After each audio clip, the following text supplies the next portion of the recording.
আসসালামু আলাইকুম ভাই। আমরা সবসময় বলি দেশি দেশি অরিজিনাল ন্যাচারাল খাঁটি সরিষার তেল। তার তো কারণ আছে।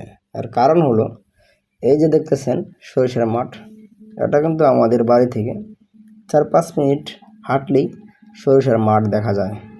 আর এই সরিষার মাঠ থেকেই আমরা মূলত সরিষার দানা সংগ্রহ করে খাঁটি সরিষার তেল তৈরি করে থাকি। আর এই সরিষার তেলের কালার কত সুন্দর, যা দেখতে একদম মধুর মতো, কিন্তু আসলে ভাই মধু না, এটা আমাদের ন্যাচারাল খাঁটি সরষের তেল। এটার গ্রাম সত্যি অসাধারণ। তো ভাই আমরা সবসময় আমাদের গ্রাম থেকে আমরা বাইরে থেকে কোনো প্রকার সরিষা নিয়ে আসতে হয় না, কারণ আমাদের গ্রামে ইনশাল্লাহ মোটামুটি অনেক সরিষা আছে। আর আমরা আমাদের গ্রামের কৃষক থেকেই আমরা সরিষাগুলো সংগ্রহ করে তারপর তেল উৎপাদন করি।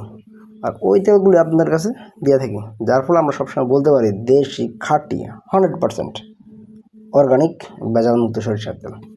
তো আপনারা যারা ভেজালমুক্ত অর্গানিক দেশি গ্রামের খাঁটি সরিষার তেল খেতে পছন্দ করেন, তারা আমাদের কাছ থেকে নিতে পারেন। হয়তো দামটা একটু বেশি হতে পারে বা একটু এদিক সেদিক হতে পারে, বাট ভালো জিনিসের দাম ভাই সবসময় একটু ভালোই থাকে। কারণ আমরাও ভাই কিন্তু কৃষকের কাছ থেকে সরিষাগুলো সংগ্রহ করি, তো তাদেরও তো ভাই পোষাতে হয়। সব কিছু মিলিয়ে বা একটা প্রাইস ধরা হয়। আর হয়তো আপনারা বলতে পারেন বা এই প্রাইসটা অনেকটা বেশি বা একটু কম, কিন্তু ভাই প্রোডাক্টগুলো ভালো, এতটুকু আপনারা নিশ্চিত থাকেন। কারণ এই যে আমার হাতে যে সরষে তেলটা দেখতেছেন, এটা কিন্তু সত্যি যখন আপনার বাসায় যাবে তখন আপনি বুঝতে পারবেন যে এটার প্রাইস যেটা ধরা হয়েছে এটা সত্যি ঠিক কিনা। এটা যে মূলত এটা দামটা বেশি ধরা হয়েছে বা এটার প্রাইসটা কেন একটু বেশি, তখন আপনি বুঝতে পারবেন। তার আগে হয়তো বুঝতে পারবেন না।